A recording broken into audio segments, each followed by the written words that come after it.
Okay, here's a new interview of Andrew Tate's lawyer saying Andrew Tate is not doing very well. Also, more of Andrew Tate's properties were raided on Thursday, the 12th of January. Make sure you subscribe and hit that bell notification so I can keep you updated. Now, your client, Andrew Tate, is accused of human trafficking and forming an organised crime group. Is that true? Is that what they've been doing here in Romania? Our client, my clients, don't recognize the allegations against them, and their positions in front of the prosecutors and in front of the judge were not to recognize these felonies that pretending to be done by them.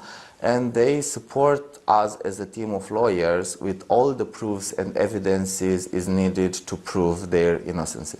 The prosecutor is quite a well-established person and would not have brought this case if they didn't have the evidence. Legally, yes, but we are now in a phase of investigation. It's not a public phase of a trial. And we are not talking in this moment if the defendant is guilty or is not guilty regarding a felony. We are now in a phase that the prosecutors didn't finish the investigation, and I think that it's very early to talk about if we have a case or we don't have a strong case. The prosecutor has also the possibility not to send this case in the court to be judged. The prosecutor says 6 alleged victim properties. Now, were these women being held there and exploited? From our point of view and from the position explained by our client, I will say definitely no. And as argument to my position is the fact that when the investigator came in the house of our clients, the doors were opened, all the girls had access to their own phone number, cellular data. If somebody is kept in a house against his will and he has the possibility to post on social media, on Instagram, to make TikTok content, to talk to the phone, has the same possibility to call 112. Or to just leave the house. Or to just leave the house because we have the evidences by the cameras from the house that the girls were alone in the house, that they demand food at that address. They were ordering food, they were visiting the town, the mall, they were making shopping together. But just because they have the ability to leave and to order food and go shopping, that doesn't mean that they're not being human trafficked.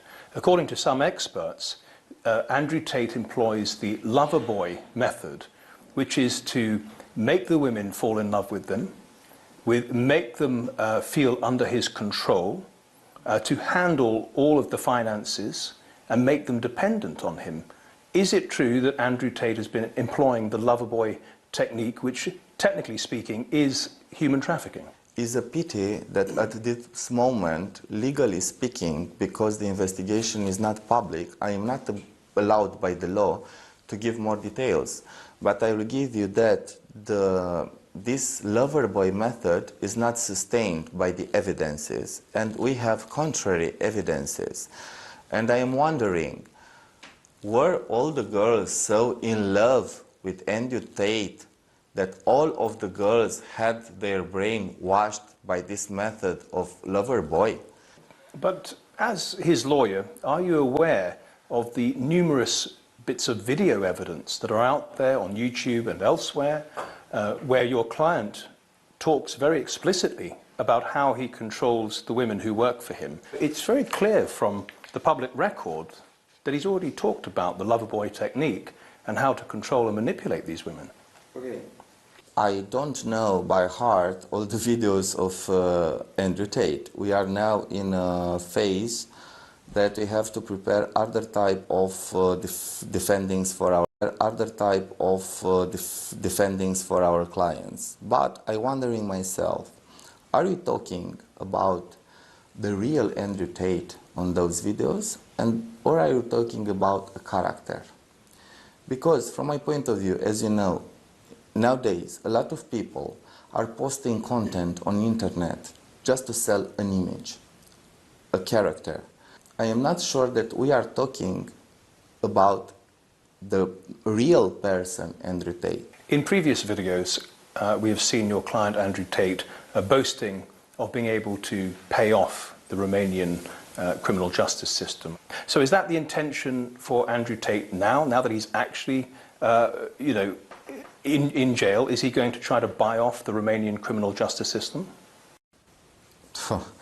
For sure, no. As a lawyer, I can say a big no. A big no. He's going to have to go through... And I don't want to answer, to comment anymore, because I don't know this statement of my client, this declaration of my client. But again, you might think that that's just him playing a character. It is possible. It is possible. When your client was arrested, he said very enigmatically, the Matrix has sent their agents to get me. The Matrix has attacked me. Can you explain what he means by that? I also don't know. I heard the story of Matrix, but I don't know. I have a serious profession and I didn't ask my client about this Matrix story because I think that is about something on media platforms or internet platforms. Well, and I don't know about this story with Matrix. He thinks there is a global system that includes big tech and governments and so on that is trying to control and inhibit the way pretty much everyone lives, and that he has been targeted by them. Some people might even call it the deep state, if you like. He has been targeted by them because he is trying to emancipate young men. Now, do you believe that as his lawyer? I don't believe that, and I think that if you are talking about my client beliefs, you should ask him at the proper time about this matter. This matter, it doesn't have to do anything with my activity as lawyer. Just a final question then. I know you visit your client perhaps twice a day sometimes. How is Mr. Tate doing? He is not very well. He's disappointed. But he is willing to resist and to help the investigators to find the truth, to present all the evidences that he has in his favor, and he hopes that he will take part. It will take part of a fair trial.